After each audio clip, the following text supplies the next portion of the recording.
So, it's been a while since I've done a brand new My Thoughts on the channel, but after many months, here we are. So, as everyone knows by now, Destiny 2's been revealed today, and while I really didn't like Destiny 1 all that much, I am somewhat interested in its sequel, so I'm going to talk about its trailer. But with that being said, let's finally get to it.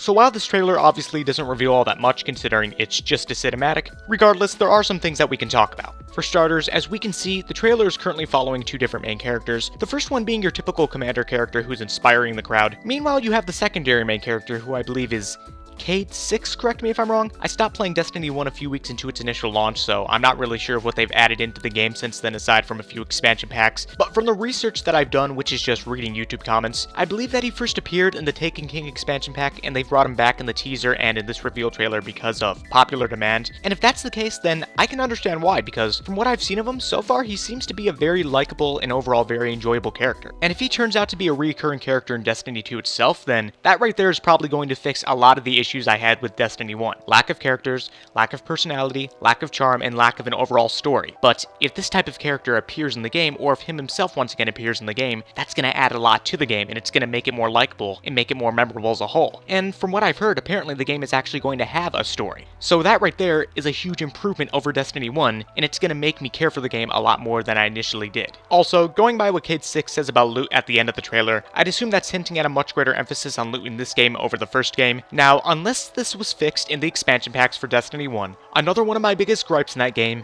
was the lack of diversity, variety, and overall usage of loot, especially with the lack of a trading system, which has made things really annoying and overall very inconvenient. Say you and your friends had duplicates of the same items and you wanted to give duplicates of those items to each other, the fact that you couldn't was just really annoying overall. But if these issues are also dealt with in Destiny 2, then that right there is another improvement. But with all that being said, it's time to talk a little bit about the game's business practices. So when it comes to business practices, what we know so far is that for one, the game's going to have timed exclusive DLC, it's going to have beta early access, collector's editions, along with season passes and expansion packs. Now, honestly, I don't think that anyone is surprised to see any of this whatsoever. With how gaming is nowadays, especially with how Activision always does things, this is to be expected unfortunately, and unless people decide to stop buying, this is going to keep happening. But anyways, with all that being said, the one thing that I really want to talk about when it comes down to the business side of things for Destiny 2 is on-disc DLC.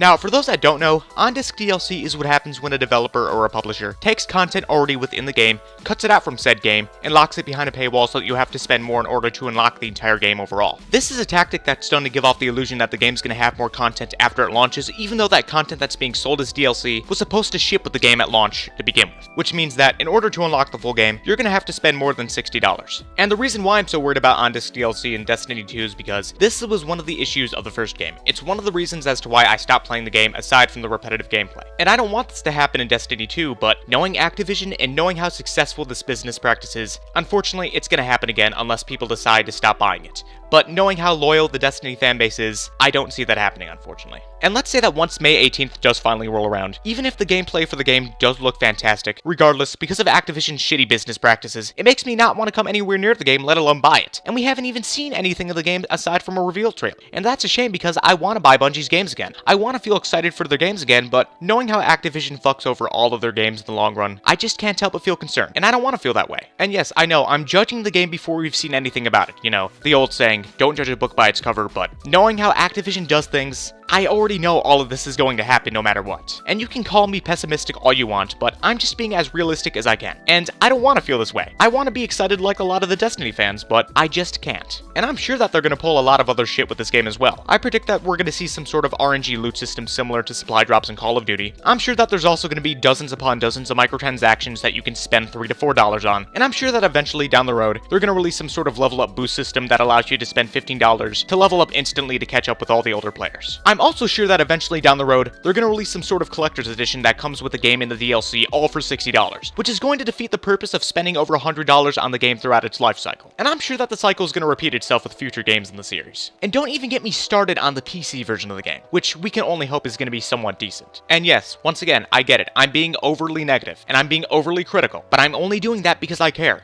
Tough love exists for a reason, and I'm only giving this game tough love because I want it to succeed, and I want to love it. But knowing how Activision does things, I see everything that I've stated happening, And I don't want any of this to happen. I want to be wrong about all these business practices, but I know I'm not going to be. And that's a real fucking shame. So to all of the Destiny fans out there that are already hyped up for this game and are already pre-ordering it even though you haven't seen any gameplay of it at all, good for you.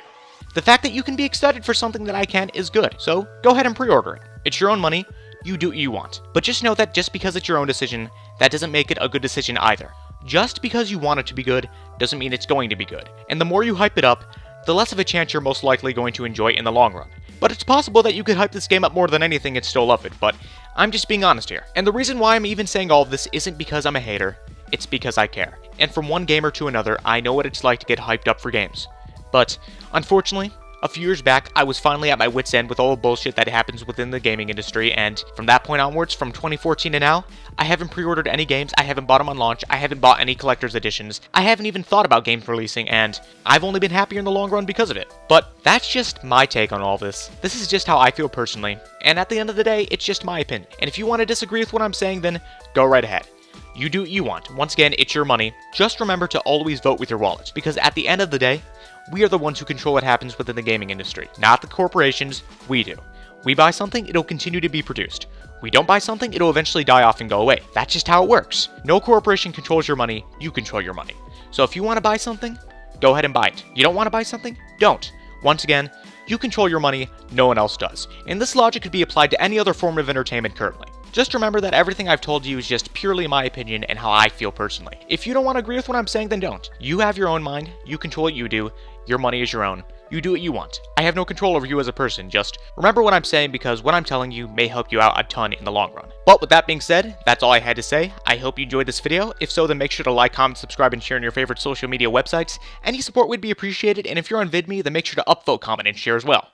But that's it, and I'll see you guys next time. But until then, I'm out. Peace.